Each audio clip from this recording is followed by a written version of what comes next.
የርዕሰ ሊቃነ ጳጳሳት ሌዮ 14ኛ ጉብኝት ለአፍሪካ አህጉር ያላቸውን ጥልቅ ሐዋርያዊ አሳቢነት ያንጸባርቃል መባሉ ተገለጸ።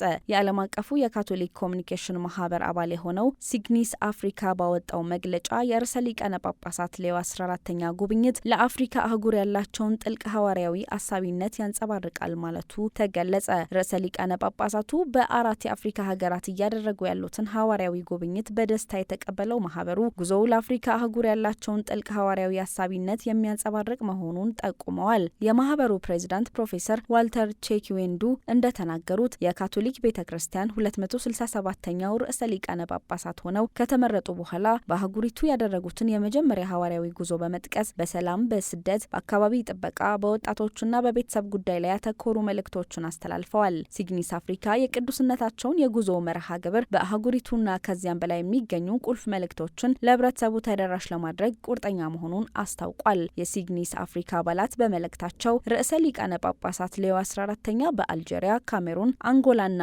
ኢኳቶሪያል ጊኒ እያደረጉ ባሉት ሐዋርያዊ ጉብኝት አህጉሪቱ ጥሩ መንፈሳዊና ማህበራዊ ፍሬን እንደምታገኝ ያላቸውን ተስፋ ገልጸዋል። ሲግኒስ አፍሪካ ርዕሰ ሊቃነ ጳጳሳት ሌዮ 14ኛ በወታደራዊ ኃይል አጠቃቀም፣ በውይይት አስፈላጊነትና በሰዎች ሰላማዊ አብሮ መኖር እሳቤ ላይ ሁሉም ሰው አብሮ መስራት እንዳለበት ያቀረቡትን ጥሪ አስታውሷል። በመጨረሻ ማህበሩ እነዚህ መርሆች የግንኙነት እንቅስቃሴዎቻችንን የሚያነቃቁ ዋና ዋና እሴቶች ልናደርጋቸው ይገባል በማለት የቅዱስነታቸውን ቀሪ ሐዋርያዊ ጉዞዎች የተሳኩ እንዲሆኑ መልካም ምኞቱን ገልጿል። መረጃው የኤሲአይ አፍሪካ ነው።